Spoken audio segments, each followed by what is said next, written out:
Hello mga beshies! Welcome back dito sa aking YouTube channel and today's vlog. Panoorin nyo itong buong video natin kasi napaka-legit itong i-share ko sa inyo. At alam nyo ba, hindi ko talaga akalain na mag-offer ito sa akin ng 100,000 pesos loan amount at naaprubahan ang aking loan application. So by the way, hindi po ito ola. Sana talaga mapanood nyo nga yung buong video na ito para at least diba magkaroon din kayo ng idea at malay mo isa ka sa pwedeng makakuha ng hanggang 100,000 pesos na loan amount. Pero bago ang lahat mga beshies, may good news po ako sa inyo kasi every Saturday, ako ay namimili ng 3 sa mga commentators natin, sa mga subscribers nga natin dito sa aking YouTube channel na mabibigyan natin ng cash na ipapadala nga po natin via GCash. At syempre, hindi lang po yun kasi every 25th of the month, ako nga po ay namimili ng mabibigyan din natin ng cellphone para nga sa ating pa-cellphone giveaways or monthly cellphone giveaways. So, ang kailangan mo lang gawin mga beshies, panoorin yung buong video na ito, i-comment kung ano yung napanood mo, i-like nga yung video natin, at syempre huwag mong kalimutan na mag-subscribe para maging updated ka nga sa announcement natin sa ating pa-GCash and cellphone giveaways. At syempre, para maging updated ka sa mga legit na pwede nating mautangan online. So by the way mga beshies, let's get back to the topic, and ang pag-uusapan nga natin ay ang UD Bank. Dati mga beshies, ang nag-offer sa akin ng loan ay ang Union Bank. So, bali, inofferan ako ng quick loan na hanggang 24,000 pesos. And, inavail ko yun mga beshies, yung inoffer nga ng Union Bank sa akin na 24,000 pesos. Nag-send sila sa akin ng invite code. Tapos, ayun na nga po, inutangan ko ang Union Bank. Pero kasi ang ginawa ko, nagbabayad talaga ako on or before yung due date. Then, after ko na mabayaran yung loan ko sa Union Bank, bali, nag-message nga sa akin ang Union Bank na fully paid na yung loan application ko sa kanila. So, parang, dahil wala na, so ayan, akala ko hanggang doon lang, hindi ulit ako offeran nga ng klaseng, so akala ko hanggang doon lang na wala nang mag-offer sa akin ng loan or klaseng loan, pero wala nang mag-offer ng loan sa akin. So, parang nawala na sa isip ko na parang nawala na sa isip ko yung quick loan nga na ino-offer ng Union Bank. Then, 2 months after ko nga na mabayaran yung loan ko sa Union Bank, biglang may nag-message sa akin from UD Bank. Nag-message sila sa email, and actually, ito yung email nila sa akin. Dear valued customers, you may have already received a notice from Union Bank that your fully paid or closed quick loan account has been purchased by Union Digital Bank. We are thrilled to be your new financial partner at Union Digital Bank. We are committed to providing you with the same excellent service you are accustomed to from a Union Bank family. We aim to delight you with higher rates on your savings, the best in-market time deposit rates, innovate product like customized loan solution, tailored to meet your specific needs, and much more because, #, you deserve this. So, may nakalagay dito na you may have already received a notice from Union Bank that your fully paid or closed quick loan account has been purchased by Union Digital Bank. So, ibig sabihin, pinurchase nga daw ng Union Digital Bank yung Union Bank na loan ko before or yung fully paid or closed quick loan account ko. Then out of curiosity, dinownload ko nga itong Union Digital Bank, pero hinayaan ko lang na hindi ko ginalaw, hindi ako nag-apply ng kung ano-ano, then hindi rin ako nag-savings. Then, biglang may nag-message din sa akin sa aking mobile number. At ito yung nakalagay, secure mo na ang budget na kailangan mo at gawing madali ang iyong holiday shopping. Mag-loan up to 100,000 pesos sa UD Loans by Union Digital Bank and enjoy our competitive interest rates. Ano pang hinihintay mo? Mag-apply na meron silang nilagay na link na pwede kong i-click para ma-route ako mismo doon sa website nila kung saan ako pwedeng umutang or para ma-download itong app nila. And using the invite code, meron din itong binigay sa akin na invite code at merong nakalagay na offer is valid until tas yung date na nilagay nila. At meron dito sa baba, kasi may mga nagme-message sa akin mga beshes na meron din daw silang na-receive na ganito or may natanggap sila na message from UD Bank na kung saan qualified din sila na umutang ng certain amount dito nga sa UD Bank, kaya lang hindi nila alam kung paano kasi daw kapag i-click nila yung link ay nag-e-error. So eto mga beshies, dito naman sa baba ng message nila, merong nakalagay na remove the bracket after loans and Union Digital Bank to access the link.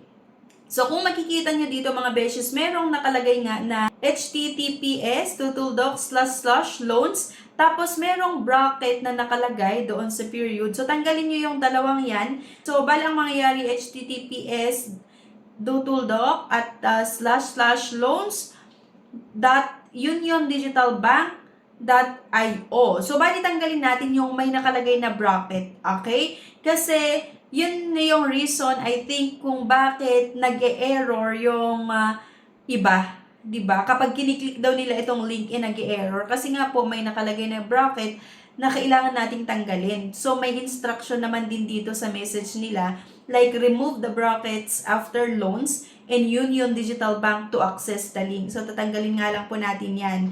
So, nung i-click ko nga ito, then nare-route nga ako dito sa UD Loans by Union Digital Bank. So, ito, book the trip of a lifetime, renovate your home, or pursue a passion project for whatever you need. Get extra cash through UD Loans by Union Digital Bank. May mga nakalagay dito na why apply, how to apply, fastest way to get cash, fill out form, simple online application, and submit. Sa baba niya, may nakalagay na get started, which type of loan product would you like to avail? So, dahil nga sa akin, merong na-send sa akin na invite code, yan po yung in-avail ko. So, may nakalagay na I have an invite code. I-click nga lang po natin yan. Meron din nalagay for existing Union Bank account holders only. So, dati kasi di ba may account ako sa Union Bank. So, ilalagay ko nga lang yung invite code na sinend sa akin ng UD Loan. So, click nga lang natin yan. Kung makita dito nga sa baba niya, loans are currently only available to customers who have a savings account with Union Bank. So, meron din kasi akong savings account nga sa Union Bank. Kaya nga din na-offeran ako dati ng quick loan. So, next nga mga beshies, let's get started. Do you have a Union Bank account? So, yes, dahil nga meron akong Union Bank account. And do you have an invite code? So, syempre, yes, meron kasi meron nga akong invite code na sinend sa aking mobile number. So, from here mga beshies, only a Union Bank client with invite code may apply for UD Loans by Union Digital Bank. So, yun sinasabi ko kanina. So, ito mga beshies ha, UD Loans by Union Digital Bank, please key in the following details for more information, email us. So, kung may mga katanungan kayo, pwede nga daw tayong mag-message sa UD Loans at uniondigitalbank.io.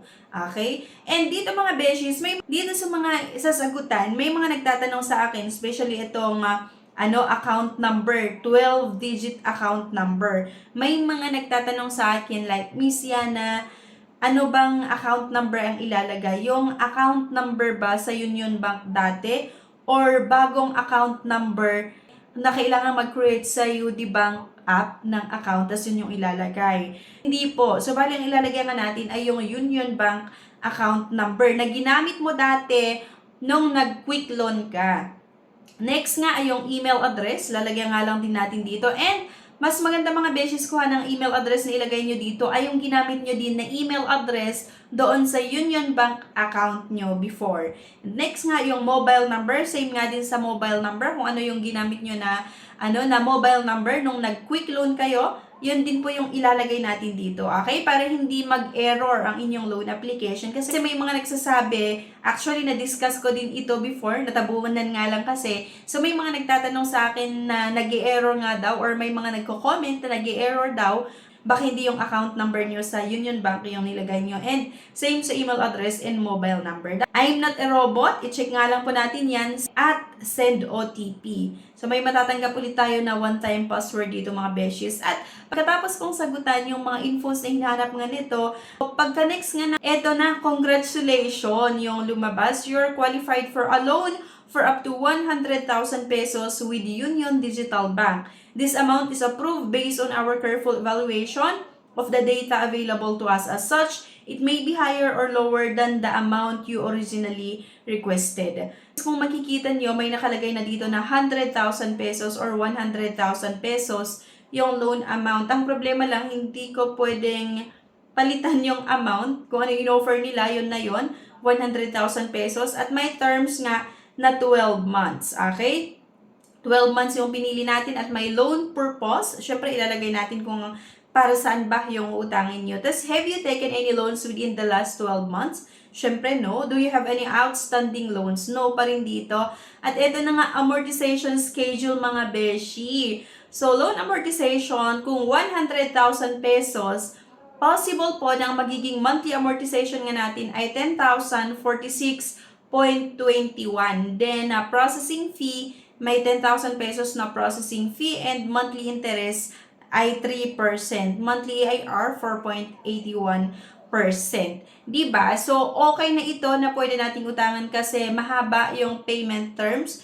Pagdating naman sa interest, sakto lang, hindi naman ito yung kagaya ng mga olas, di ba, na 50% or 45 to 50%, tas yun yung interest and processing fees nila. So, dito sa UD loans, hindi ganun. Okay? So, monthly interest rate lang ay 3%. So, ayun na nga, ang possible na magiging monthly amortization ko dito ay 10,046.21. So, ito yung sample computation mga beshies. Kung makikita niyo dito, may nakalagay na due date, terms, monthly amortization, principal, interest, starting balance, at yung running balance. So, for example, dito, December 7, 2023, may 0 pa yan and running balance 100,000 pesos. And then, December 30, 2023, ang first na babayaran natin ay 10,046.21 at yung principal nga ay 7,746.21, then kasama yung 2,300 na interest. Ali ang matitira o running balance natin pag nakabayad kayo doon sa first due date nga na 10,046.21 ay 92,253.79. And then, ayan lang mga beshes, makita nyo naman dito, itong monthly amortization nga, kung magkano yung babayaran natin every month. Then, yung principal nga, yung interest na dinadagdag nga doon sa binabayaran natin. At yung starting balance at syempre yung running balance. So, dito sa pinakababa mga beshes, makikita natin yung total, lahat-lahat ng babayaran natin. So, yung monthly amortization ay merong 119,585.54 at yung principal, yung pinaka-total sa baba, 100,000 pesos. May interest nga na 19,585.54. So, bali itong interest na ito, yung 19,585.54, ay yung buong interest ko within 12 months. So, dito nga, 100,000, 19,585.54, bali ang pinaka-total niya lahat, yung babayaran na nga natin, ay 119,585.54. Yun po yung pinaka-total lahat ng babayaran natin dito sa UD Loans, doon sa 100,000 pesos na utangin natin. Pero yun nga po mga beshies, meron nga diba yung nabanggit natin kanina na 10,000 pesos na processing fee, kaya i-deduct po nila yon doon sa naaprubahan na loan amount nga po. So, yun lang, napakadali, manghirap dito. Pero, yun nga mga beshies, ang loan na ito ay para lang sa mga client na na-send na ng UD Bank ng invite code. May invite code kayo, pwede nyong itry ito, pwede nyong subukan na umutang dito sa UD Loans. Sana nagkaroon kayo ng idea sa video na ito. Please don't forget to click the subscribe button. Sana i-like nyo din yung video at huwag nyo kalimutan na i-share. Thank you guys at see you on my next vlog. Bye-bye!